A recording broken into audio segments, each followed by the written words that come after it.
Hi, lovelies. Welcome back to my YouTube channel. Thank you so much for stopping by. God bless you. Today, we're going to be learning how to make a mandarin collar, which is also known as a bishop collar. So, this is actually different from making a turtleneck collar because it actually stands and it's always firmer in the hand. So, without further ado, let us move into the video. The basic neckline cutting for this kind of collar is 3 inches by 3 inches. If you want ease around the neckline, or someone with a thicker neckline, use 3 inches by 3.5. So this is the shirt I'm making, and you are going to fold your clothes into 2 equal parts. You notch the center back and you try to measure round. Take your time to measure round. Now we're going to make use of this piece of paper as our pattern paper. We rule out the starting lines, and after that I am going to mark 5 inches. So that 5 inches will just be like our workspace,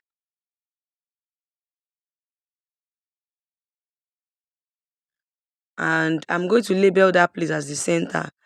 We're going to be cutting this on fold on the fabric. Now I'll impute what I got from half of the neckline that I measured, and after I've imputed from the tip down part, I'll come up by 1.5 inches. Using the slightly curvy part of my curved ruler, I'll connect it to the center like so. So now I'll impute the neckline.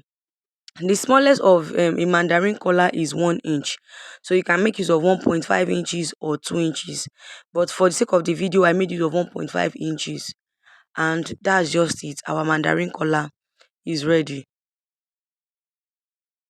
I am going to be cutting it on fold by the time I'm transferring it to the fabric. So you would not want the edge of your mandarin collar to be too sharp, so using your free hand like the way I'm doing in the video, you just create a curve and you will cut it off.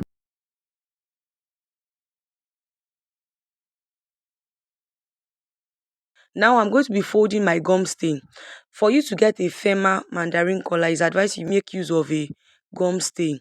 I'll pin my paper to it and I'll cut, but I'll be cutting exactly the shape of the paper. With the gum stain, we won't have any allowance. It'll just be the exact shape, and I'll be cutting this into two.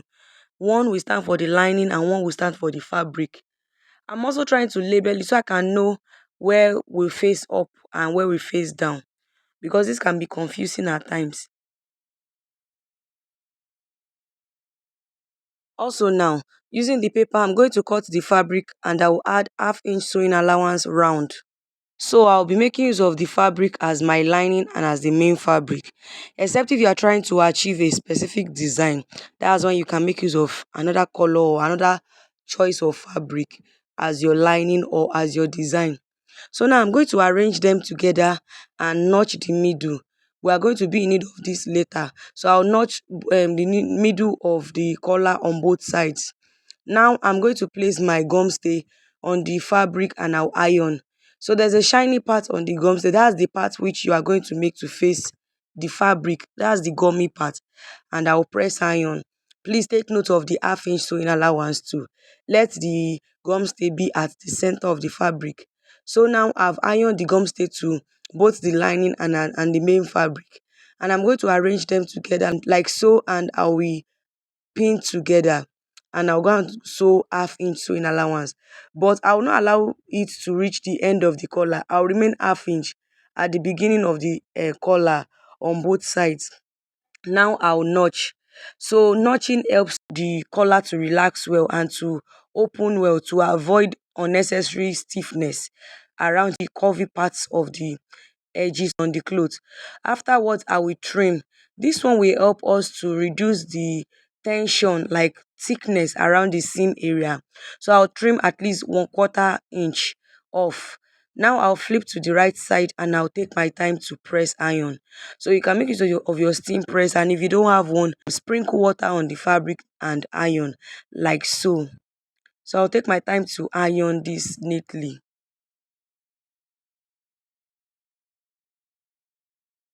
Then afterwards, I'll pick one part of the collar and I will fold in half-inch sewing allowance inside. So this way it will make our sewing easier. That's why we are folding in with as an ironing.